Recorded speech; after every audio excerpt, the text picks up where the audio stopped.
Okay, folks, I think we're actually ready. Don has given me a thumbs up. For those of you that may not know me, my name is Ward Childs, and for those of you that do know me, I apologize. I was asked several months ago to be the MC for this, and I really think I said yes pretty quickly, but at the time, it was more of an idea of, wow, I get to lead the roast. And I say that because Wayne truly is one of my dearest friends, and in many respects we are like brothers. And brothers know things. But as we had discussions and the closer we got, I realized it really was not about roasting Wayne. It was about celebrating all of us and his journey with us. We have come a long way in 28 years as a church, and we will continue to go a long way as a church. And Wayne told you that this morning, and he'll tell you that again, probably in the next several weeks. When I left the children's service this morning, I saw some wet eyes and a few tears, and I sure hope that all of those were tears of joy, because I can tell you, I feel nothing but joy in where we are and where we're going. And that joy includes Wayne retiring. Yes, Mark is going to have to put up with him more at home. But I have a joy for them and for their family. Wayne has been slogging along, carrying the weight of our collective woes and burdens and spiritual challenges for a long time. He needs a break, and we need to move on. So it is with joy that I'm standing in front of you, and I will exercise the prerogative of the microphone this afternoon. If I detect tears of anything other than joy from someone coming up here, then I'm going to pull the microphone away from them. We're going to have several folks come up and give you some thoughts and some remarks. And I'm going to tell you all three of them so that we'll just seamlessly go through those presentations. First will be Deanne Cockrell, next Rick Jenkins, and thirdly, Ashton Harpine. So this time I'd like to invite Deanne up to share with us her thoughts and some history on Wayne's ministry.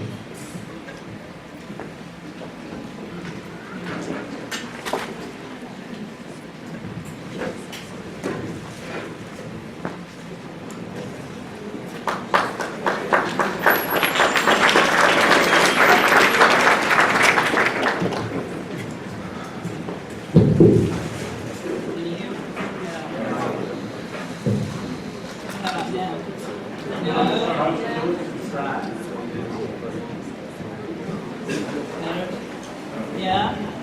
Hello? No?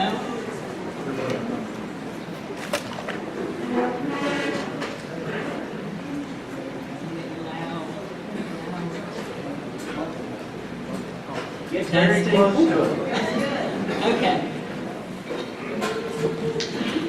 It's hard to believe that more than 8 years ago, I led the congregation as we celebrated Wayne's 20th year with our church and 25th year in the ministry.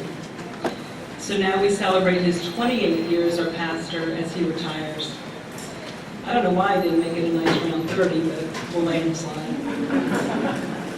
I'm honored to share a bit of the message that I shared that day, which was entitled God's Servant, which gives you a bit of the history as well as the impact he's made on our church. The call didn't come easily for Wayne. After receiving his associate's degree from Leeds McRae in 1968, he attended the University of North Carolina from 1969 to 1971. Things didn't go quite as he planned, and he ended up quitting college and went full-time to work for PBG Industries. This was a time of joy, however. In 1971, he married Margaret. During that time, Wayne and Margaret attended a Union Theological Inquiry when he thought maybe he was destined for the ministry. However, at the end of the session, it didn't feel quite right. He had also joined the Marine Corps Reserves and was active as a sergeant from 1971 to 1976. Although he felt God was pulling at him, the direction he should take for his life seemed so unclear. In addition, he now had a young family to care for. During this time, the Bernardos began to attend First Presbyterian Church in Hickory, North Carolina, Wayne's home church, where he became very involved at teaching Sunday school and becoming a deacon. Their choir director just happened to be the admissions director at Lenore Rhine, and he took Wayne under his wing. He helped to lay out a plan for him, and it was a perfect fit, and Wayne graduated with a bachelor's degree in 1980. Feeling the tug from God again, he and Margaret attended another theological inquiry, and it was then that the call became clearer. He moved his family to Richmond and attended seminary.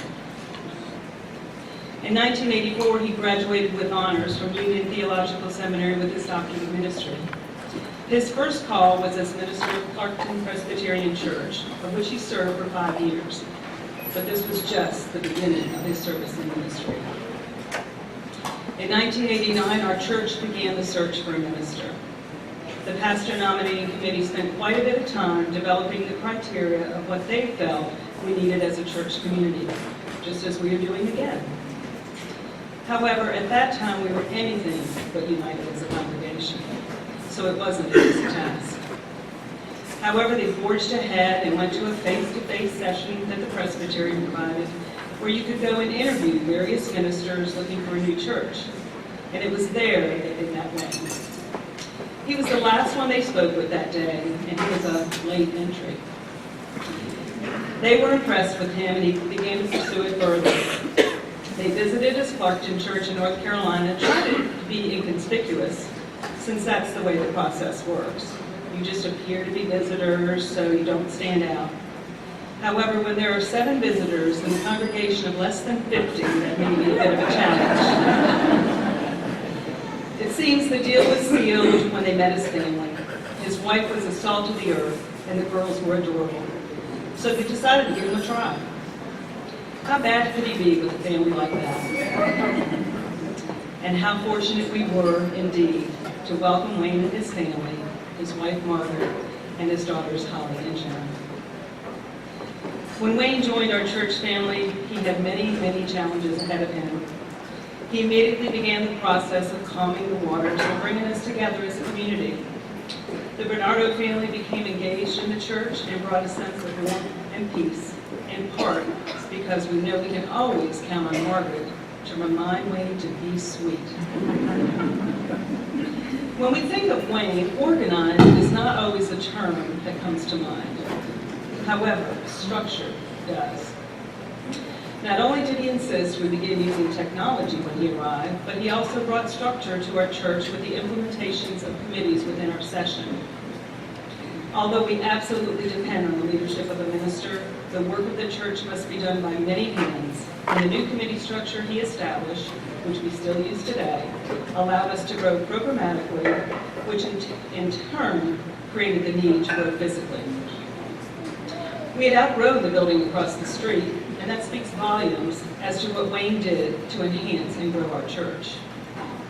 We continue to be amazed with the realization of the vision of this fellowship and education building, and feel so blessed that we have the opportunity to use it to serve others in so many ways for our church's use, as well as outreach ministry in the community, including our own new ministry.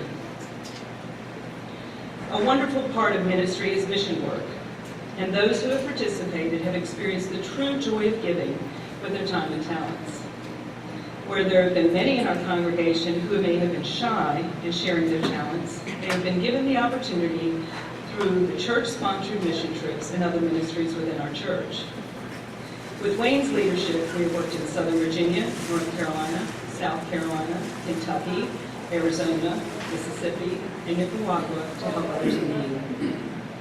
Those who attend include our youth all the way up to the seniors, and it has brought our congregation together in ways that are immeasurable. We so look forward to the day that our youth, who are now on the trips in the near future, will be leading these trips themselves, and us old folks will be stepping back as helpers. And isn't that what ministry is all about? Planting the seeds for not only changes in someone's life now, but also the benefit of future generations?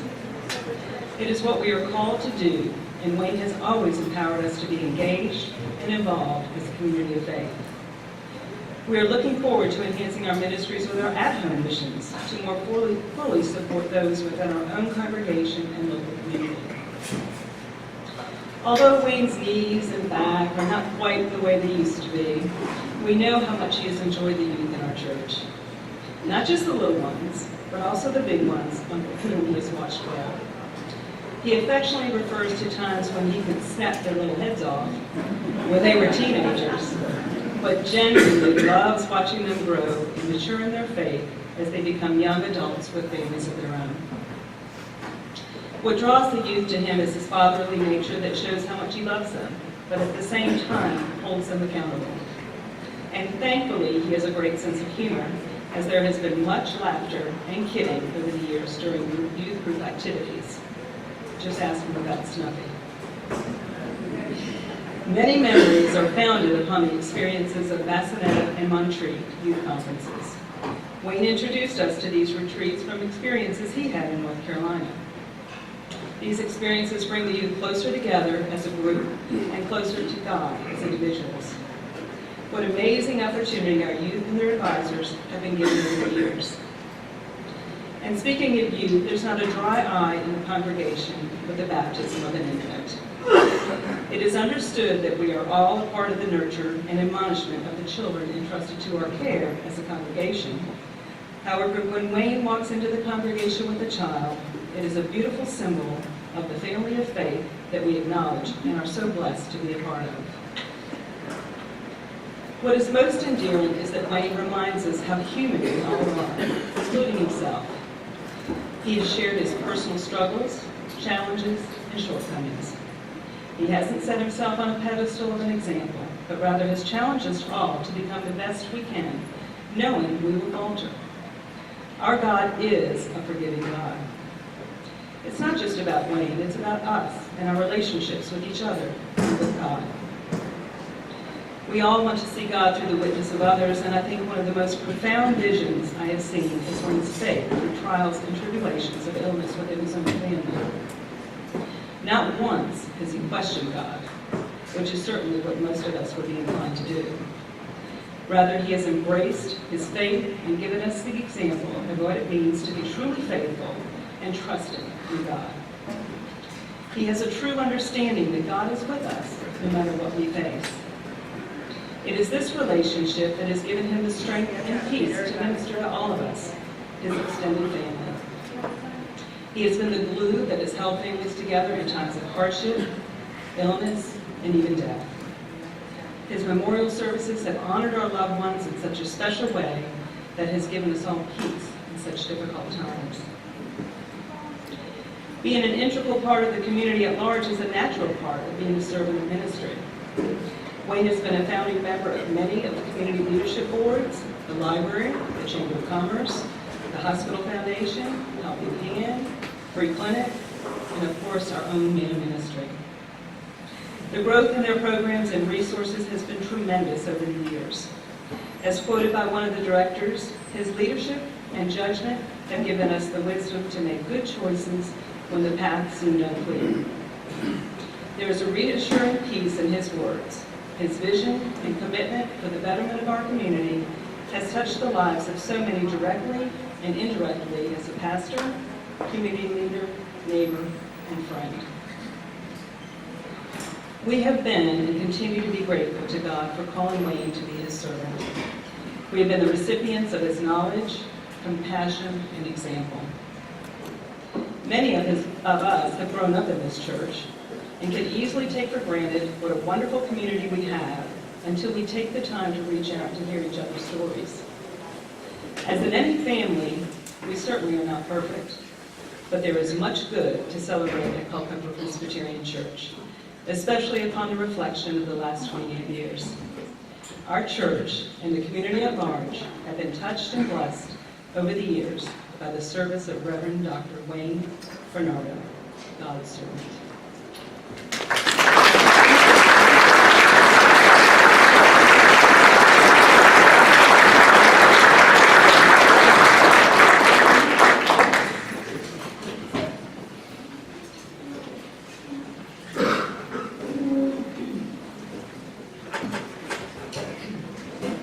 Now this is the other side of it, because I'll be on the high wire without a net. I want to tell you a little story, and my story is your story. In all honesty, there's nothing that you're going to hear me say that every one of you haven't experienced. Wayne is an outstanding person. He's been an outstanding minister. He's been my brotherly friend, to be very honest with you. And when, all that being said, when I was asked to speak, I must be frank, I wasn't sure what I was supposed to say. We've been with the church family for over 20 years. And as I will explain a little bit how that's impacted my life, and I think many of you all, in just a moment. But I think there's a story that it begins even before we talk about it, Wayne, and that's quite frankly Miss Jenna, Miss Holly, Scott, Rick, Miss Reed, Anna, Sam, Greer, and Campbell. You see, when you go through life and you've had a long, successful career, it takes a lot of things to make that happen. Quite frankly, I know some may think the good Lord just puts his hand on you and all of a sudden you're a great leader. I'll tell you, it takes much more than that. And I've had to learn that through my lifetime. And part of that is simply, as you raise your kids, you think you're trying to put them on a path that they're going to be outstanding people. Many times that works out just fine. But what they're really doing is they're teaching you. They're molding you for how you're going to be a successful adult. And I will say without any hesitation, then when you have grandchildren, that's when you really know that the molding is going on. And so grandchildren and children really are a large part of make people who they are like now. And it's probably not always easy. I get that. I'd be the first to say that probably for Jenna and Miss Holly, it's kind of like having a policeman as your father. People are always looking at you and expecting a certain behavior a certain way. Not easy as girls. I mean, I know it's not. My kids would say the same thing if they were here. But you handled it with such grace and dignity. And I will tell you, for a large part of their lives with this church, you've seen them grow up. You've seen the grandchildren certainly grow up, and you've seen those that have been around a while, seen Holly and Jenna grow up. And they've been an integral part to this church. A lot of times maybe seemingly behind the scenes, but they are a part of the life of this church. And continue to be so. And we're grateful. And I think it's rare occasions that we have the opportunity to really acknowledge the impact that children have on a successful person like Wayne. So please join me in recognizing these